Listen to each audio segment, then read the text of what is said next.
modes that are better for strength and conditioning. Some are going to be like ladder running, are going to be better for agility and speed training, maybe power training and things like that. So it really depends on the sport that you're trying to condition for, or the health related state or event that you're trying to maybe you're trying to use exercise as a prescription to deal with an ACL injury, and if that's the case, your mode may be forced to do something different as compared to if you're in full competitive seasoning or training. We're on slide 23. The mode should be something that you want to do. It should be challenging to you. It should give the benefits that are either associated with the health-related benefits you need, or it should be something that's going to specifically help you in terms of sport performance. And in terms of like CrossFit and some of those things, they're incorporating multiple modes together, and hopefully that keeps tissue mechanics more healthy. It also might make it so that if you are in a place like Boston where I can't run outside because it's pouring rain and it's going to start snowing soon, that I have different options. So in terms of frequency and duration, according to the American College of Sports Medicine, the optimum is 3 to 5 days a week. If you're not highly trained, start with 3 days per week, and as you become more and more used to the workload, you can start to transition to 5 days per week. But the absolute minimum is 3 days a week, and the duration minimum is 30 minutes per day. Although any exercise is better than no exercise. It's better to do in regards to the research, it seems as though 30 minutes per day, as long as you get the 30 minutes, and it's not necessarily important whether or not it's one long bout or multiple short bouts of exercise. It's just get the 30 minutes in per day. In regards to intensity, it's 50 to 60% of your VO2 max, but you can also measure intensity with a metabolic equivalence, METs. We discussed that a little bit earlier, and you can also measure your intensity with rating of perceived exertion scales that we'll go over in a couple minutes. On slide 26, continuous sitting should be avoided. In fact, according to the research, 1 hour of television reduces life expectancy 22 minutes. So if you don't like somebody, go get them a Game of Thrones marathon, and maybe that'll be a very passive-aggressive way of getting back at them. You can also work at particular heart rate ranges. So depending upon whether or not I want to work my fast glycolysis, my slow glycolysis, you can work at particular heart rate ranges based on maximum heart rates. So my athletes will be at a maximum heart rate of about 220 minus their age, which is about 15 years old. So they can get their heart rates all the way up to, and we'll talk about in the next chapter adjustments to VO2 max and heart rate relationships with adolescent kids because their hearts are smaller. But I overestimate my athlete's age to 20 years old. So I want to work at 90% of a maximum heart rate of 220 minus 20, which is 200. So 90% of 200 is 180. So I want a 15-second heart rate of 45 to 48 beats per 15 seconds, which means that they're about 180 to 185, 190 beats per minute. And because I'm working at that particular training heart rate, I know that I'm going to be working predominantly my fast glycolysis, metabolic energy options. So I teach my athletes that they can use heart rate as an indicator of VO2 max, specifically because in figure 20.6 you see that there is a linear relationship between heart rate and VO2 max. So the Queen's College Step Test and the YMCA and the Strand Rhyming Bike Test that are all collecting heart rate at the end of this either non-graded or graded submax or maximal exercise test. Those heart rates are valid because of this linear relationship between heart rate and VO2 max. If you look on slide 31, it discusses what a metabolic equivalent is. One MET you'll see is equal to 3.5 milliliters of oxygen per kilogram per minute. And when we're resting, that's the amount of oxygen on an average individual is using. A metabolic equivalent is a ratio of the amount of oxygen that I'm spending now divided by the oxygen that I spend at rest. So the denominator of the metabolic equivalent ratio is always going to be 3.5 milliliters of oxygen per kilogram per minute. And if I'm doing an activity that requires me to spend 3 times that amount of oxygen, then I think that's 10.5 milliliters of oxygen per kilogram per minute. That would mean that I am using 3 METs of intensity in that particular exercise. 3 METs of intensity is like walking about 3.5 miles an hour on a treadmill, maybe 4 miles an hour on a treadmill. Another way of monitoring exercise intensity is a rating of perceived exertion scale. On slide 32, you'll see that there's a Borg rating of perceived exertion scale. The scale is from 6 to 20, where 6 is it describes activities that are very easy for you to do, like sitting on a couch, and 20 is the most intense physical activity that your body has ever done. The reason why the scale goes from 6 to 20 is the number 6 is very low intense activities that actually correspond to heart rates of about 60, whereas a 20 on a rating of perceived exertion scale indicates that the individual is nearly finished with their bout of activity. In fact, it implies that their heart rate is at 20 times 10, which is 200 beats per minute. And any individual who is older than 20 years old should consider terminating a submax bout of effort much before their maximum heart rate effort. But if I'm doing an activity and my heart rate gets to 220 minus my age, which is 180, I should consider stopping that activity. So the Borg rating of perceived exertion scale corresponds with heart rates. And usually a value of 17 indicates a borderline termination criteria. So that's a rating of perceived exertion scale. Slide 20.3 shows the rating of perceived exertion scales for various activities. Light activity, which is at a heart rate max of 57% of your heart rate max, will usually have a rating of perceived exertion of less than 9. A vigorous bout of activity, which is a heart rate of 76 to 96% of your heart rate max, which is where I want my athletes to work, is usually rating a perceived exertion of 14 to 17. Get your heart rate to about 140 to 170 beats per minute. Slide 34, your exercise program should include warm-up, endurance, cool-down, flexibility, resistance, recreational activities. In regards to warm-up, my main goal when I do a warm-up for my athletes is to do 3 things. Number 1, increase body temperature. Number 2, allow for the catecholamines, norepinephrine and epinephrine, to be released.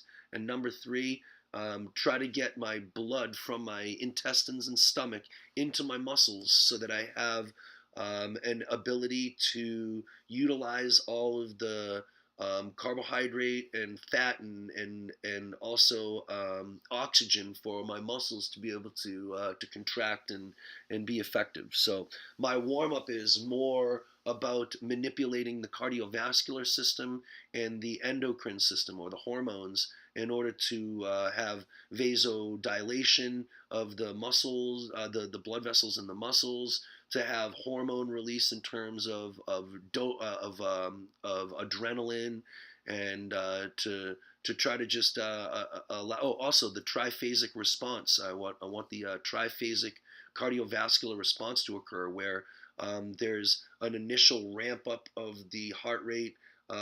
After 0 to 3 minutes, there's a small time where there's like a plateauing out, and then there's another increase in heart rate and cardiovascular response up until about 5 to 7 minutes, where there's a cardiovascular plateau. and that's called a triphasic response. I think we get to that later on, but so I want the triphasic response. I want vasoconstriction and dilation and redistribution of blood flow, and I want the hormones to be released from the adrenal glands so that we can start to increase heart rate, increase blood pressure, increase parasympathetic nervous system, so that they can start their activities.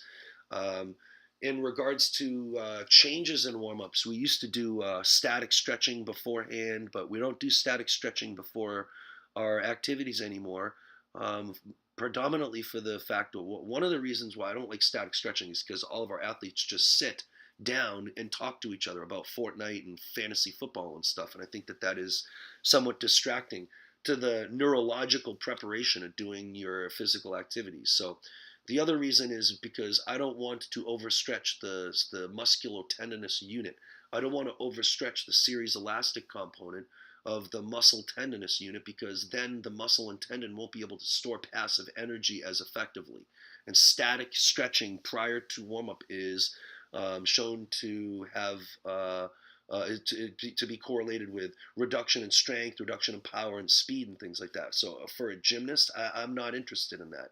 I want to do 5 to 10 minutes of an active warm up, followed by 5 to 10 minutes of what we call basic tumbling body movement, but you could probably call it dynamic flexibility. And then the guys should be ready to go into their training.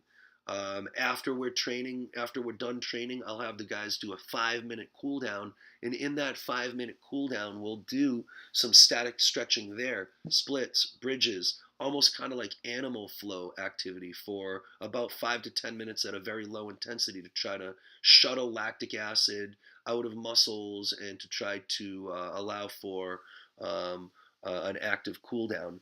Flexibility training has also changed. There's a lot of research out there that's not necessarily agreed upon in terms of flexibility, how to do it, what to do it. So I feel as though I have a little bit of freedom to stretch my guys how I want. The way I think about flexibility is this: if I take this cushion and I push on the cushion, you can see all of the material on the couch cushion stretching under my finger. All right, so I believe that foam rolling, deep tissue massage, pressure is stretching. I can also stretch the material by taking the material and pulling on it like that. But the problem with doing that is the whole entire material stretches. So if there's an injury here and I stretch by doing a split, then yeah, you're right, this is going to stretch, but the whole material stretches.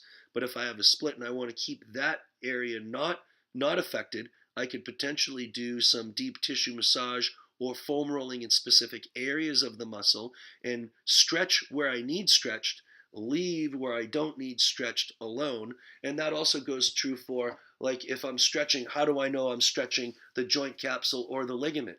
Well, if I'm doing splits or hanging from a bar with my arms behind my back, then I'm stretching everything. But I believe with foam rolling and deep tissue massage, I can pinpoint the muscles that I want stretched and not impact ligaments and joint capsule and other things such as that.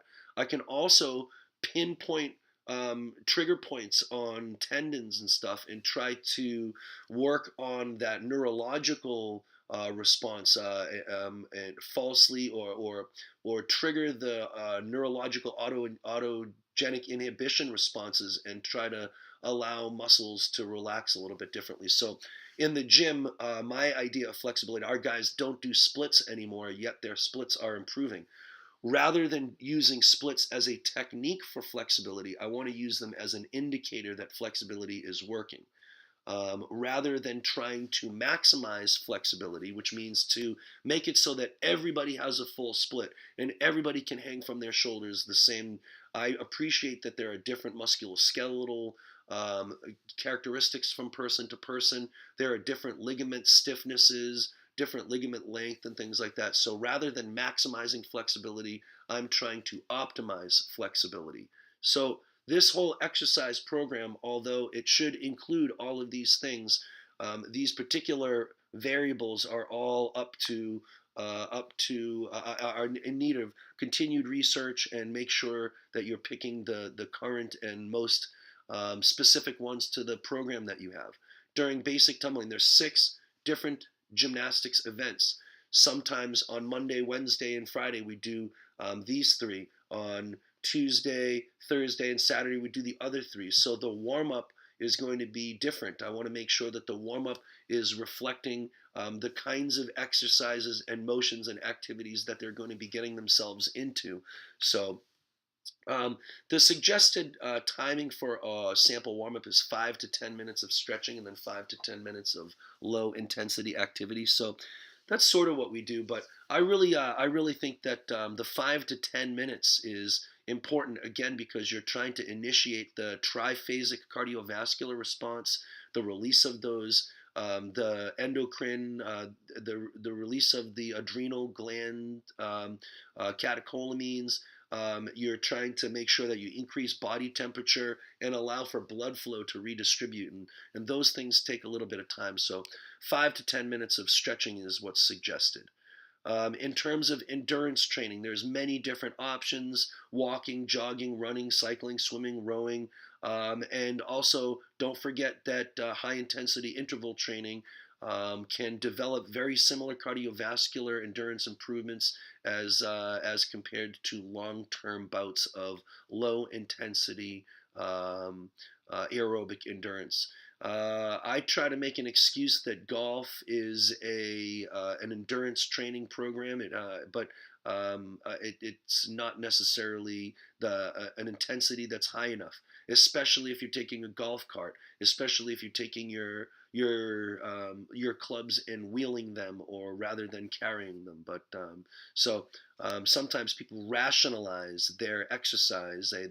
They say, "Oh yeah, what I get it. I get enough exercise by golfing." They're rationalizing golf as an appropriate mode of exercise, and that's one of the key barriers to change. And when you look at behavior change models and things, rationalization is a key barrier to change. The cool down should include some type of low intensity activity. But if there's no cool down, then my athletes will become, particularly power athletes, will become a little bit more sore because there's more of a production of lactic acid. So if my athletes do strength and conditioning and then afterwards they get into the car and drive an hour and 10 minutes home, during that hour and 10 minutes home, if they're not eating, they're going to have lactic acid pooling. They're also going to be using fat-free mass as a fuel, and then that hour in that car driving home is going to be potentially detrimental to hypertrophy gains and soreness. And ultimately, as soon as the workout ends, they're preparing for both nutritionally and with the cool down and getting rid of soreness and lactic acid and things like that. They're preparing already for the next exercise. If they want to do for the next bout of activity or tomorrow's practice. If they're going to do any static stretching, my suggestion is to do static stretching after exercise, because if they do splits and the classic gymnastics stretching for improving range of motion, if they do it after exercise and they stretch the series elastic component or negatively impact the ability to passively store energy in their tendons, well, after exercise, I'm not really as concerned with those reductions in strength and power and speed and things like that. So after exercise, if they do a cool down and after the cool down they want to do some static stretching, splits, bridges, all that stuff, then I think that that's the appropriate time for it. Slide 38 is a video. Slide 39, flexibility training. It says at the bottom here, timing of flexibility training best after workout. Again, that's because you want to make sure that your tissues are able to store elastic and passive energy. And overstretching, like if I take a spring from a pen, a little pen spring, I take the spring out and I play with the spring, it's fun. But if I take the spring and I overstretch it, and then I try to use it as a spring, two things: it will never store energy as a spring, and it will never be able to go back to the length it was initially.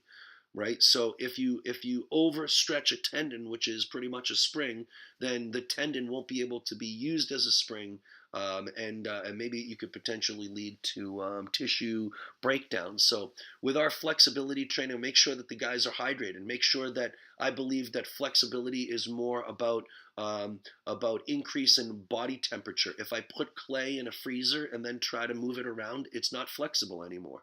So I think flexibility is all about redistributing blood flow to increase muscle temperature, and that is going to increase the flexibility or reduce the stiffness rather of that particular muscle. And there's evidence out there that suggests that the actual like sitting in flexibility is not actually changing the length of the muscle fiber itself. It's the eccentric muscle activity during your negatives that's going to increase the length of the Z discs and increase the length of the muscle fiber. So there's a lot of research out there that there could also be the case that the meditation that accompanies yoga, tai chi, and various other flexibility, when you're doing stretching, when you're on the floor stretching, you don't have to think about the traffic or your homework or anything like that. So it could be the case that flexibility increases range of motion because of a psychological component to flexibility. So there's a lot of research out there that's being done on flexibility and stretching and stuff like that.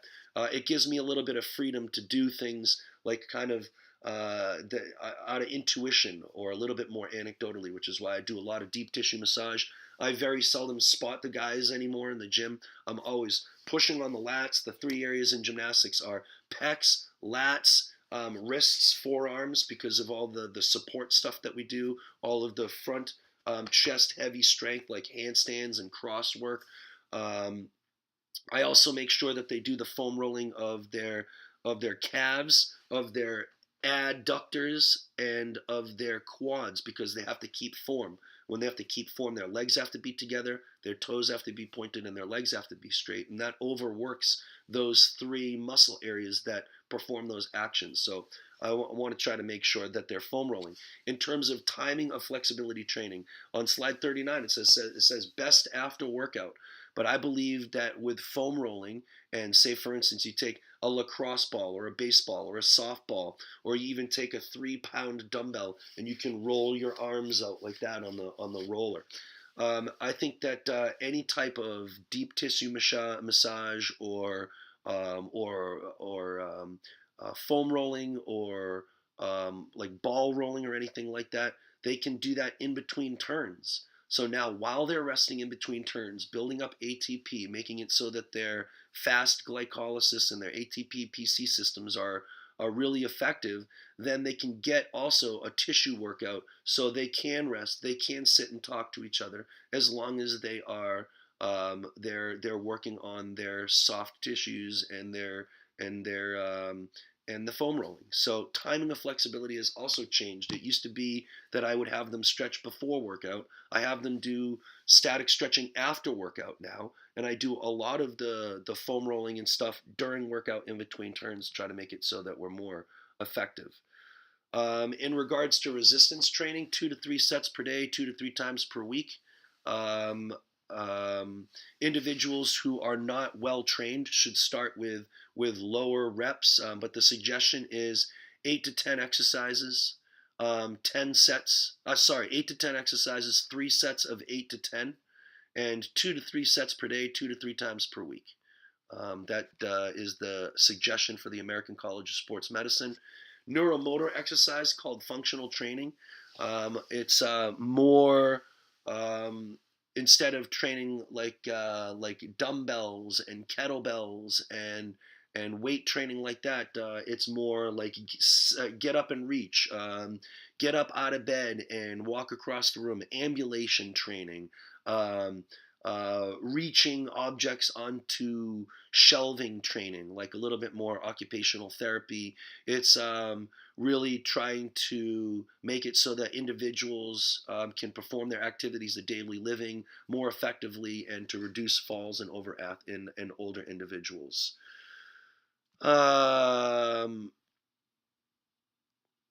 Exercise, we're on the last slide right here. Exercise is and can be used as a medication to deal with cardiopulmonary disease. Individuals who work out moderate to high intensity, their hearts pump a little bit harder to accommodate the intensity of the exercise. It forces a little bit more blood through the arteries, which is going to open up the lumen of the arteries and potentially reduce arteriosclerosis. In regards to certain types of cancer, specifically colorectal cancer and breast cancer, breast cancer is associated with hormonal changes, and exercise specifically changes hormones and their distribution through the body. So there's a link between exercise and breast cancer. There's also a link between exercise and colorectal cancer. When I exercise, it increases the mobility, the motion of the food in the intestines, which helps peristalsis and helps reduce transit time, which makes it so that impurities and potential things that could cause diseases have less contact with the inner walls of the intestines and the large intestines and the rectum. And because of that, there's a link between exercise and reduction in certain types of colorectal and also intestinal cancers. There's the link between exercise and obesity. Increased exercise equals increased fat-free mass, which equals an increase in resting metabolic rate. And increased exercise increases exercise out. So by balancing the amount of food in with the amount of exercise that you're doing, you can potentially use exercise to manage weight. In regards to exercise and diabetes, it is also the case that increased exercise is going to burn more muscle glycogen and blood glucose rather, and it's also going to increase the activity levels to help shuttle blood glucose towards muscles. It's going to also increase potentially the fat-free mass, which is going to give a greater opportunity for that blood glucose to be burned. So increased activity is also going to reduce the incidence and prevalence of diabetes. In terms of osteoporosis, Wolff's law of functional adaptation states that any bone that's under increased force and increased pressure is going to increase size and density. So a lifetime of activity is going to potentially lead to more dense bones and a slower progression of any osteoporotic characteristics. In regards to arthritis, your synovial fluid and your joints have synovial fluid, and the way that your joints receive nutrition and healthy blood is by movement. So a lifetime of movement and exercise and dynamic um, uh, um, um, activity is going to potentially reduce risk of arthritis and also other issues as well. So exercise is a major component of rehabilitation. It's an incredibly important for the health and wellness of our population. And it could be the case that as exercise and health scientists, it's hard for us to do our job because not many people, or at least 50% of the people, are not doing daily physical activity. So it could be the case that getting people to change their behaviors, to incorporate exercise into their daily routine, is not an easy job, but it is a very noble job, and I look forward to doing it for years to come. Hope you have a nice day.